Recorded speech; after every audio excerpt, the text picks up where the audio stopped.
In Shakespeare plays, Act 3 is where the big moments happen. The first two acts set up characters and conflicts, and then in Act 3, we get the big event.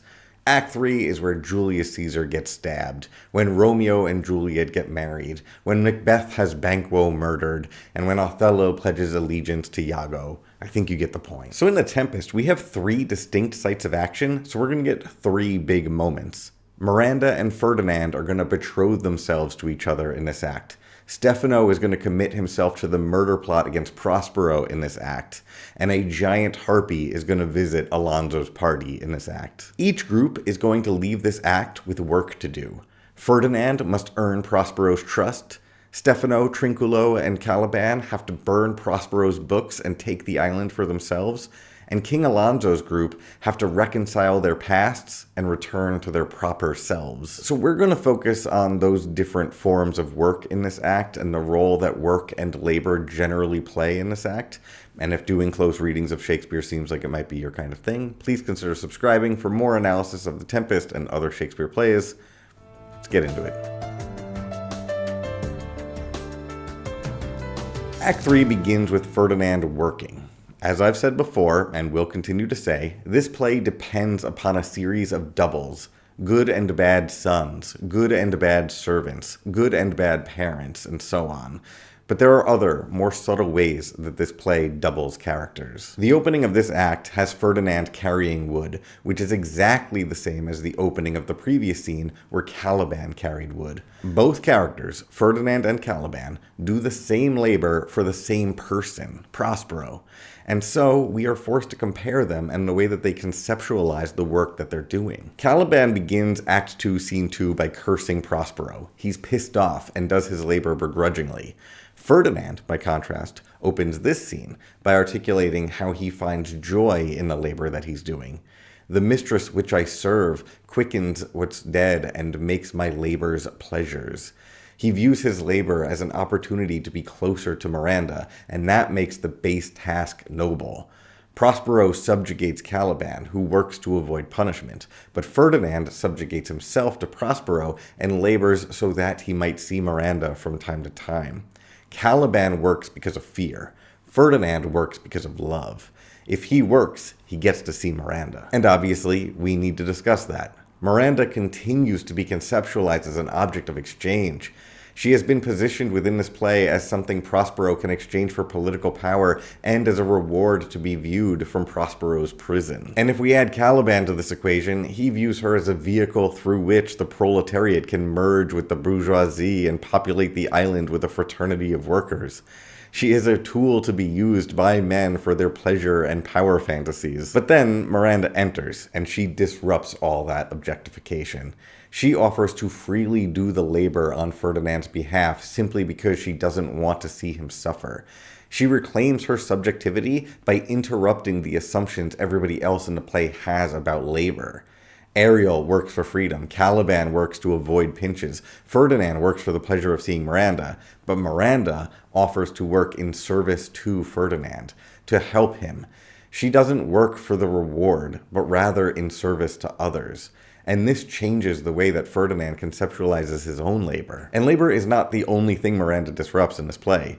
In this scene, she gives herself away without her father's consent. She refuses to have her desires controlled or be treated as an object of exchange to be given to Ferdinand by others. Instead, she freely offers herself. She tells Ferdinand that she will be his wife if he will marry her, and if not, she'll die his maid. She chooses to be with him whether or not he or her father desires or commands it. They want her to be an object of exchange, and she proves that she's a person with her own desires. And this makes Prospero pretty happy. His rejoicing at nothing can be more, which might seem curious at first, but personally, I think it makes total sense. Prospero has been firm in his desire to keep his noble blood from mixing with that of the working class.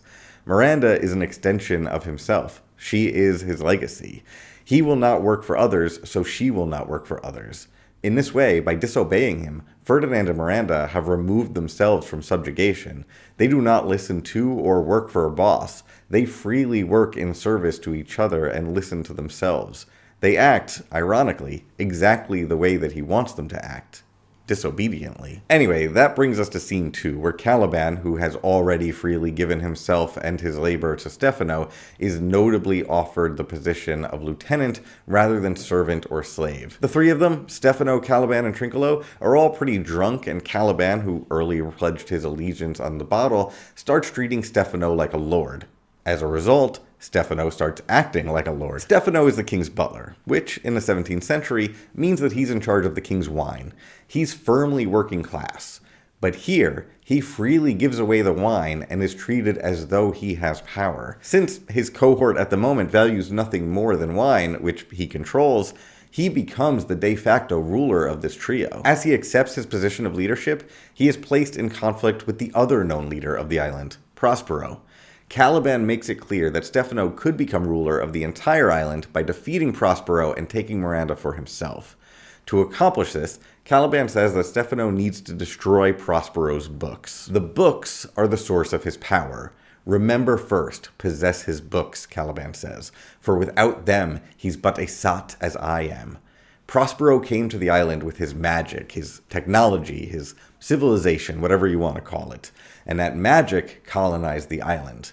If you remove the books, you remove the magic, the technology, the civilization, the culture, whatever you want to call it. The thing that established the power structures that oppress people on the island. Caliban stands on the side of nature against those technologies. Be not afeared. The isle is full of noises, sounds, and sweet airs that give delight and hurt not.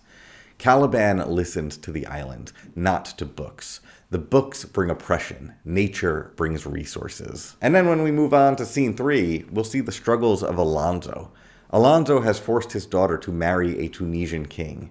As a consequence, the island has become a sort of purgatory for him. He's tortured. The sea mocks him. He's paying for his actions. His decision to use his daughter as a political pawn, to sacrifice a real human relationship to serve his own power.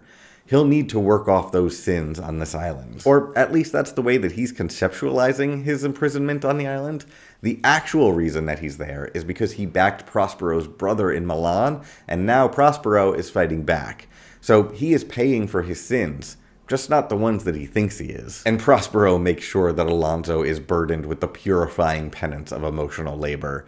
He has Ariel present a banquet dinner to this group only to have it ripped away with a clap of lightning.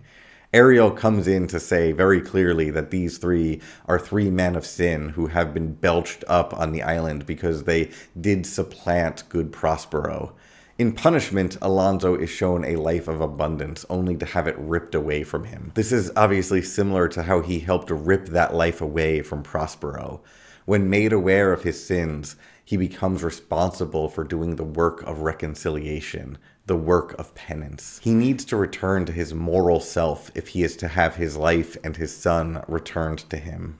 And that will take us to Act 4. Please subscribe to be notified when that video and future seasons of Shakespeare Play-by-Play come out. Thank you for watching.